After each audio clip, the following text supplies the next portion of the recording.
آپ کے سامنے آتی ہے مریم، وہ باپ کی بیٹی بن کے آتی ہے. کیا وہ عوام کی بیٹی بھی بن کے آتی ہے آپ کے سامنے؟ وہ کبھی نہیں آتی آپ کے سامنے. آپ کے سامنے بلاول آتا ہے، وہ آپ کے سامنے منشور پیش کرتا ہے.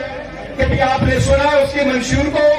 ان کا منشور کھول کے دیکھے، سب کچھ لکھا ہے. کرپشن پاک سے پاک، پاکستان کا کہیں تذکرہ نہیں رکھا اس میں.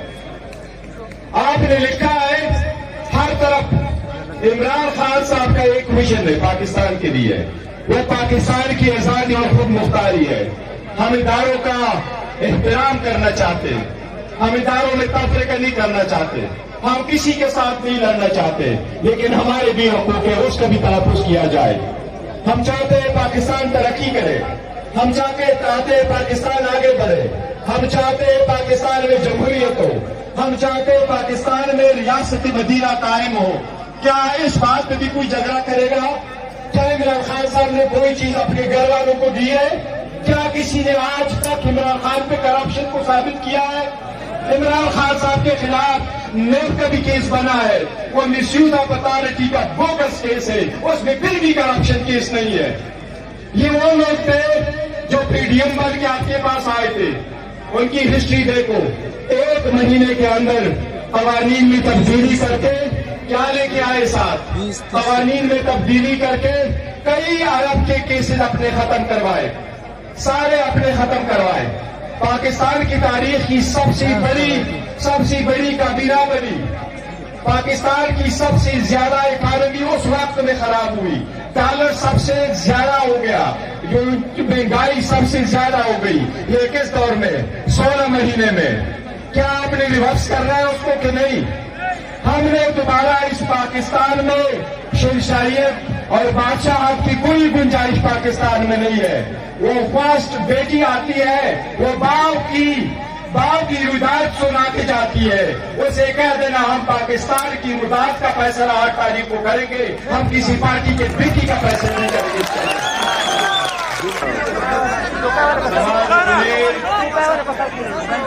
عزتمندوں، مشرانوں، کشرانوں، زماعت پارٹی مرگرو، زمونگ د بنید نمائندگانو، زمونگ د پارٹی پخوانی او نوی مرگرو، زماعت تاسو تناتب بدشات مقدس دومره غټ استقبال، زه تاسو شکریه ادا کوم او زه تاسو ته یو لفظ وایم، په تاسو ټولو بنیر باندې د ټولو نه اول احسان د الله د رحم او کرم نه وروستو عمران خان کړی و چې ستاسو خپل کسې په خپله کرسۍ کېنولی دی.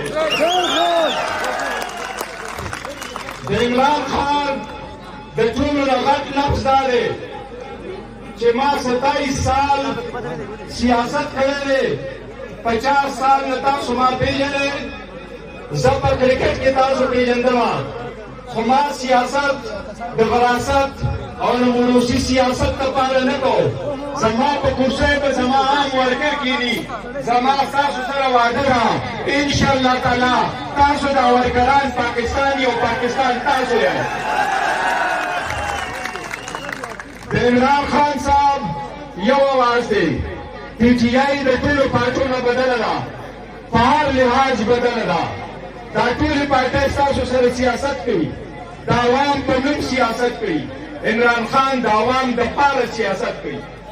ما چې ټکټونه تقسیمول 3000 ټکټه ما ساین کړو.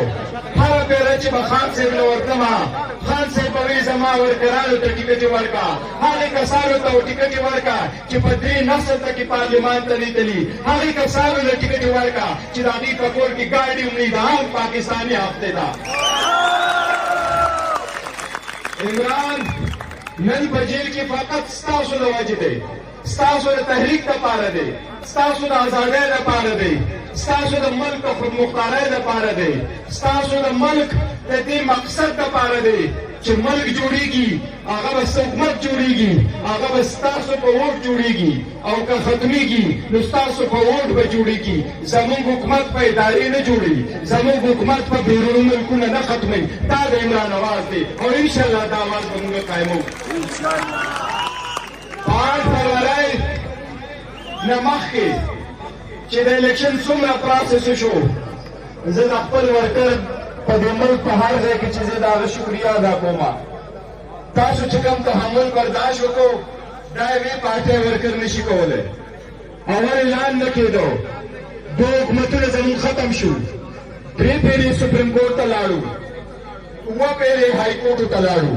هره پیره مقصد دا و چې دا د عوام بنیادي حق دی، د آیین مطابق الیکشن په 90 دن کې پکار دي. هغه الیکشن نه به دې راه برار استعاروله، دې الیکشن نه کوو.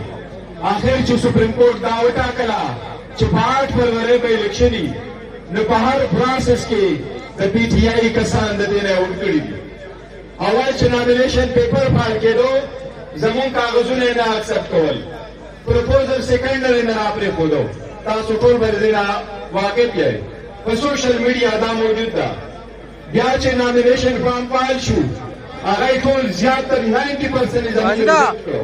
چې کم پاتې شو زموږ نه بله واغسته، خو که بله یي او که نه یي ووټ د تصفیې والا دی. انشاءالله په 8 تاریخ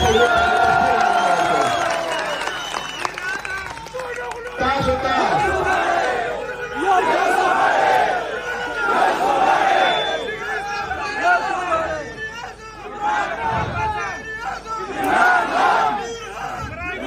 یاد ساتئ، تاسو په پنیر، په پښتنو، په کې پی کې زما د چیرمنیشن په راتلو دا خو یو احسان دی، او دا ووټ خو موږ تاسو نه غواړو چې تاسو به د عمران خان هغه حق ادا کوئ. خو موږ تاسو هر ځای کې زه تاسو ته ریکوست کوم چې تاسو په کم ځای کې څوک څوکي په 8 تاریخ به تاسو یو فیصله کوئ. تاسو د خپلو بچو لپاره کم پاکستان غواړئ، تاسو هغه پاکستان غواړئ کم چې دی خپلو بچو ته، لوڼانو ته، زامنو ته، ورېرونو ته پاس کوي. که تاسو د عمران خان پاکستان غواړئ چې به تاسو خپل پاکستان وي، ستاسو هغه پاکستان غواړئ. په 8 تاریخ موږ ټولو ته یو اعلان کړی دی چې زموږ د چا سره جګړه نشته، زموږ د یوې عادلې ادارې سره جګړه نشته، زموږ د سیستم مخالف جګړه روانه ده، د سیستم دا جګړه روانه ده چې موږ باید بنیادي حقونه تحفظ وکړئ، د قانون بالادستي قایمه کړئ، د چا چې رایټ جوړېږي هغې ته حقونه ورکړئ، ښځو ته خپل حقونه ورکړئ، زموږ غریبانانو ته خپل حقونه ورکړئ. دا د دې حق دی، دا دې ستاسو نه درخواست نه کوي، دا ستاسو نه په درخواست په عاجزۍ نه غواړي، دا په خپل حق غواړي. عمران خان صاحب ویژن دا دی چې پاکستان د ازادي، پاکستان د خودمختارۍ، په دې کې د ریاست مدینه شرف قانون غریبانانو ته خپل حق میلاو شوی پای کړی دي. مور عمران خان صاحب یو ویژن دی، یو ویژن دی د پاکستان لپاره، د پاکستان د هغې خلکو کوم چې تاسو یې چې زه کله چیرمین جوړېدم عمران خان صاحب ته یو ټولو مختلفې مشورې رالې. یو مشوره دا راله خان صاحب ستا په بچو کې که چاته دا ورکړو، دویمه دا راله که ستا وایف ته یې ورکړو، درېیمه دا راله که ستا خویندو ته یې ورکړو. آدو د عمران خان صاحب بچو یا خویندې وایف بالکل قطعا دا رایې نه ظاهره کړې چې موږ ته چیرمني راکړئ. خو عمران خان صاحب اواز دا و ما 27 سال سټرګل د پاکستان د عوامو د هغې د حقونو دپاره کړی و. زما ته یې ګوته ونیوه وایي زما جانشین دا ناست دی، ده ته زه ورځم دا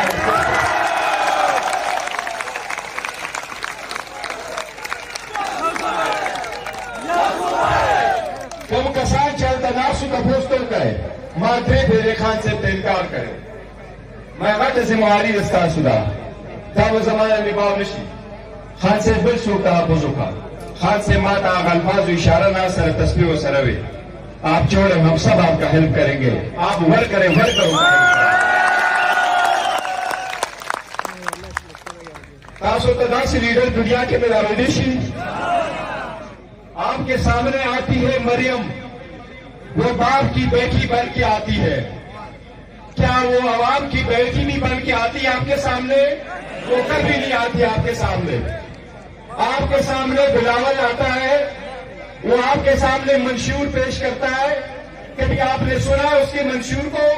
ان کا منشور کھول کے دیکھے، سب کچھ لکھا ہے. کرپشن پاک سے پاک پاکستان کا کہیں تذکرہ نہیں رکھا اس نے.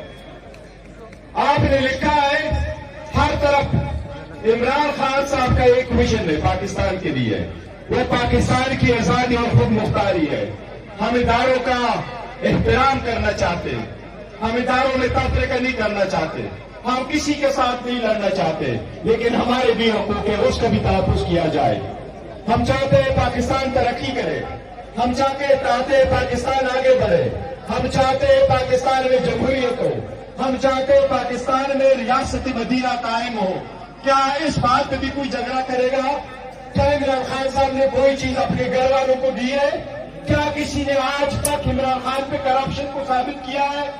عمران خان صاحب کے خلاف نیب کا بھی کیس بنا ہے، وہ مس یوز آف اتھارٹی کا بوگس کیس ہے، اس میں پھر بھی کرپشن کیس نہیں ہے.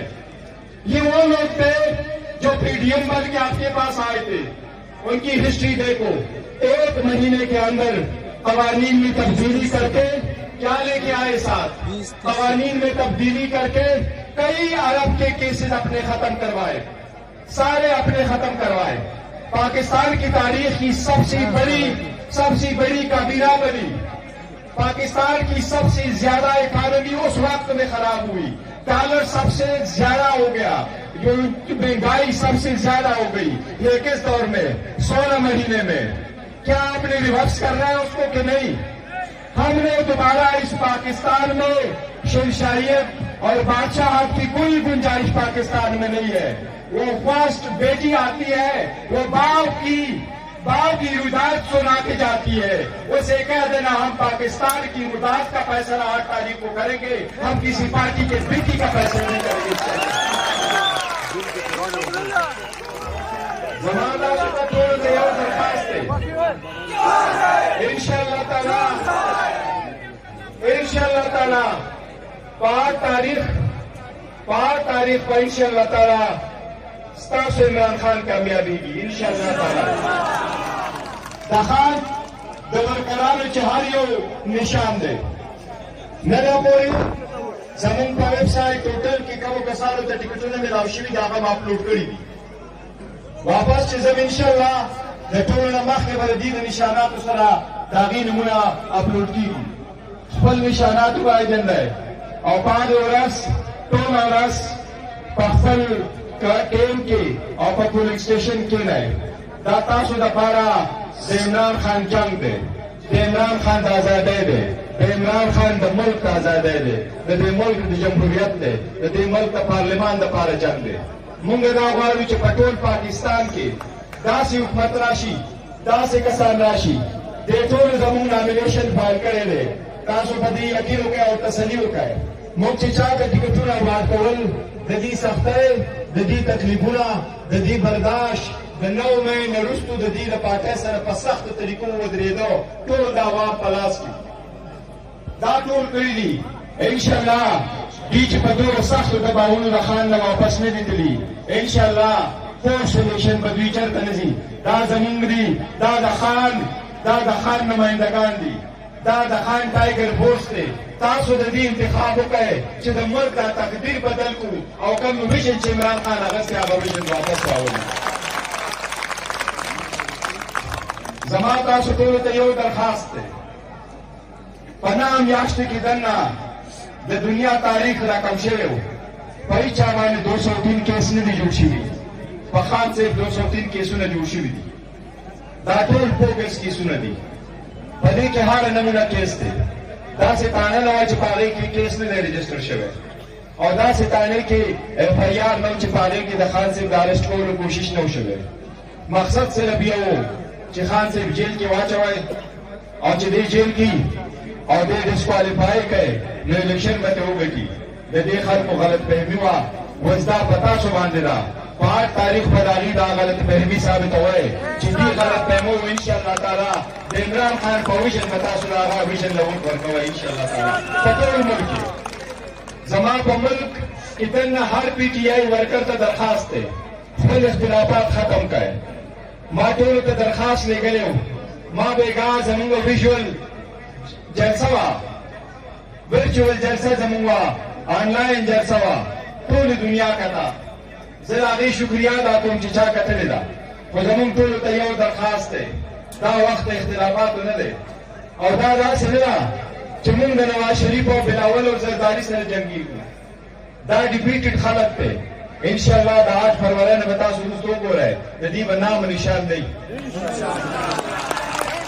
دا د ذاتي مفادو دپاره د دې سیاست دی ما تاسو ویلي دی د عوام په نوم سیاست کوي خان صاحب د عوام دپاره سیاست کوي ستاسو دپاره سیاست کوي تاسو ته پته نه خان صاحب چا ته ټیکټ ورکړي دي تاسو ته پته نه خان صاحب څوک وخت کړی دي تاسو ته پته نه خان صاحب پارټي کې څوک دي وای خان صاحب پارټي کې کم موروثت چلیږي دا صرف هغه وژن چې ستاسو لپاره ده ستاسو د ملک د ترقۍ دپاره ده موږ تاسو ټولو ته یو درخواست دی خپلو کسانو ته چې تاسو پر امن وساتئ تاسو نه کو څوک اشتهار درکېږي نو په غوسه کې مه راځئ زمونږ پی ټي آی ورکرانو سپورټرو کینډیډیټو د هغې پروپوزر د هغې سیکنډر په ټول پنجاب کې یو ډېر زیات تحمل برداشت کړی دی د هغې ورکران یې ونیوو هغې پروپوزر سیکنډر یې پرې نه ښودو هغې ارسټ کولو کوشش وکړو خو هغې بیا هم تحمل برداشت وکړو ځکه د دې کوشش دا دی چې تاسو تحمل وکړئ او دا سیستم او دا جمهوریت ډیریټ شي دا د بچاولو نه بچ کولو دپاره ستاسو تحمل ضروري دی تحمل وکړئ د خپل ووټ استعمال په صحیح طریقه وکړئ خپل منبر وپېژنئ د خان ورکر وپېژنئ د خان ټایګر وپېژنئ د خان کینډیډیټ وپېژنئ او هغې له ووټ ورکړئ زما بېګا یو میسج چلېدلی دی مونږ په جلسه کې چلولی دی دا هغه میسج دی چې خان صاحب ما ته پخپله ویلی و بېګا مونږ په جلسه کې ویلی دی هغه میسج دا و خان صاحب وی زه دې ټول قوم ته یو درخواست کوم تاسو فیصله وکړئ کوم لفظ چې تاسو په دې کې لیکلی دی تاسو غلامۍ طرف ته ځئ که ازادۍ طرف ته ځئ 8 فروری به دغه تقسیمېږي 8 فروری به دوه لاینه جوړېږي یا به هغوی چې د دې ملک ازادي خودمختاري جمهوریت او مساوات غواړي او بل طرف ته به هغه ټولۍ چې هغه پلار او زوی یا پلار او لور یا پلار او بچي را روان شوي دي بله ټوله د هغې کسانو ده دې ټولو له به تاسو ډیپیټ ورکوئ انشاءالله تعالی د خان صاحب میسج دا دی مهرباني وکړئ خپل ووټ وپېژنئ په هغې پیره ورکړئ 8 فروری تاریخ به تاریخ رقم کېږي د دې ملک د ازادۍ لپاره مهرباني وکړئ په هغې ورځه پورې او د هغې نه وروسته خپل اتحاد برقرار وساتئ زما تاسو ټولو ته درخواست دی د خان صاحب میشن خپل مخ په وړاندې وګرځوئ د خان صاحب میشن خپل مخ په وړاندې وګرځوئ خپل اختلافات هېر کړئ 8 تاریخ باندې صرف او صرف د خان صاحب ویژن په خپل ذهن کې کېږدئ او ووټ ورکړئ چې دا تقدیر د ټولو لپاره بدل کړو په اخره کې زه تاسو ته د خپل کینډیډیټ په دې وخت کې 3 واره راغلي دي کبیر خان دلته ولاړ دی ما شهید خان ته وویلي وو ما امجد خان ته وویلي وو ما د کې پي کې ټولو کسانو ته درخواست کړی و چې تاسو به ازاد نه ودرېږئ خپل کینډیډیټ ته به سپورټ ورکوئ زما ټولو ته درخواست دی چې تاسو به دا سپورټ کوئ زه د ټولو نه مخکې د خپل خوريي د سلمک کامران شکریا ادا کوم د ده د ټولو نه زیات حق و د تاسو سره پاتې شوی دی د ده خاندان باندې تاسو د کرپشن الزام نشئ لګولی خو ده په خپله مینه داسې پرېښی چې ماما چې ته چیرمین یې دا عزت چې خان صاحب پښتنو له راکړی دی دا عزت به مونږ بهار ساتو انشاءالله زما سره کبیر خان ولاړ دی د کبیر خان نشان هینډ پمپ دی تاسو د اړې مونږ کوشش کوو چې کله سپریم کورټ ډیسیژن راتلو ما خپل صدر ریاض خان صاحب ته ټلیفون وکړو مې کوشش وکړی چې تاسو یو نشان والی چې مونږ ته اساني راشي د دې ځای نه چې مونږ په اپلیکیشن کوم تاسو ته اسانه خو مونږ ته یو نشان راکړو دی به دا خیالي چې عوام به کنفیوز شي دی همیشه دا خیالي چې تاسو کنفیوز کېږئ خو تاسو ورته نن ثابته کړئ چې تاسو کنفیوز کېږئ نه تاسو خپل کس پوهېږئ پس تاسو په ارقام 27 د کبیر خان نشان هینډ پمپ دی په وړوکي ووټ باندې دویم ستاسو سره ولاړ دی ریاض خان ستاسو د پارټۍ زموږ د پارټۍ صدر د پونې د ده نشان ګډیال دی په پي کې 25 فخرجي خان ولاړ دی د فخرجي خان چارپایي نشان دی هغه په 26 نمبر حلقه ولاړ دی او زما تاسو ته پته ده پته ده چاته پته نشته دا څه کوي پته ټول ده چاته پته دا سیدا چې دا نشانات دي مونږ ته هر داسې نشان راکو او په تعجب سره مونږ وایو چې دې د سیستم نه داسې جنازه باسي چې یو کس ته وایي ته منې جوړ شه بل ته وایي ته ایم پی ای جوړ شه ته پارلیمان ته راشه قانون سازۍ کې حصه والا خو ته ځان انتخاب نشي کولی چې تا به نشاني څنګه دا صرف او صرف د هغې نظام ختمولو دپاره موږ کوشش کوو چې کوم نظام تاسو ته دا ختم کو چې ته ځان ته نشان نشي اخیستی دا داسې ده دا د ټاپ نه چا چې ډکټیشن ورکړي دي انشاءالله تعالی 8 فروری وروسته به نور ډکټیشن نه وي انشاءالله تعالی ملک په ازادي غواړي او انشاءالله په 8 فروری به موږ کوشش کوو انشاءالله تعالی چې هغه موږ چې وکړو په اخره کې د خان صاحب یو الفاظ دي ایاک نعبد و ایاک نستعین ایاک نعبد و ایاک نستعین ایاک نعبد و ایاک نستعین اے اللہ ستا عبادت کو اور صرف ستا نے مدد غواړو دا یاد ساته ہے تسلی ساته ہے مونږ به چا سره جګړه نشته د هر ادارې احترام په مونږ فرض دی او مونږ کړی دی د عدلیه احترام په مونږ فرض دی باوجود د دې چې زمونږ فرست لیډیز ورکران چې هغه په جیل کې بار بار بنو هغې نه پر وخت بیرونه میلاو نه شو زمونږ بلا په ټکنیکل بنیاد باندې واغستی شوه مونږ آیسولیټ کړی شو خو د هغې باوجود هم دا کوو مونږ اوس هم دې ته تسلي ساتو دې ته دا درخواست کوو چې دا څومره حیثیت واپس پات شوی دی مهرباني وکړئ د دې ټول بچاو وکړئ زما تاسو ټولو ته درخواست دی په 8 تاریخ د خان صاحب د کینډیډیټو انتخاب وکړئ ستاسو د ټولو ډېره ډېره شکریه الله حافظ